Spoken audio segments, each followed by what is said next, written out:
Then there was a loud snorting sound, and Red Deer looked back over his shoulder. What he saw froze his blood and sobered him instantly. Over on the ridge, where the massacre had played out, stood a white apparition. It was a rider and horse, both shimmering like the silver moon. Squinting his eyes, the startled Indian tried to make out the features of the rider on the skittish animal. He seemed to be wearing a uniform, his hair, falling from under his hat, draped to his shoulders, and as the horse reared up on its hind legs, the spectre began waving a glimmering sword high in the air. Red Deer rubbed his eyes with his knuckles and looked again, his brain refusing to believe what he was seeing. It can't be. Custer?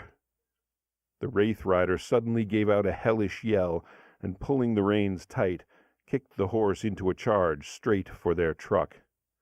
Shaken from his daze, the now sober Red Deer rushed to his friend.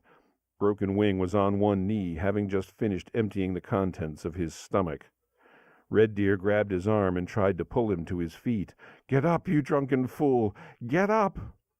Paul Broken Wing tried to get to his feet, but lost his balance and fell from his companion's grasp to land flat on his back. He started to laugh. "What's the matter, George? You look like you've seen a ghost." Red Deer heard the pounding of hooves growing louder and looked up to see the apparition was closing the gap. The bleached horse was neighing loudly, smoke seeming to curl from its nostrils, its eyes appearing a fiery red, as if it had just risen from the pits of hell.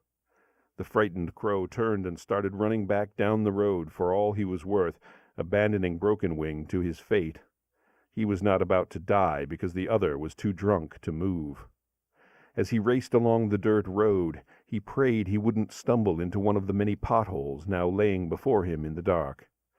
There was some noise from behind him, the horse having come to a stop, followed by an awful scream. It was Broken Wing. The ghost horse was trampling him.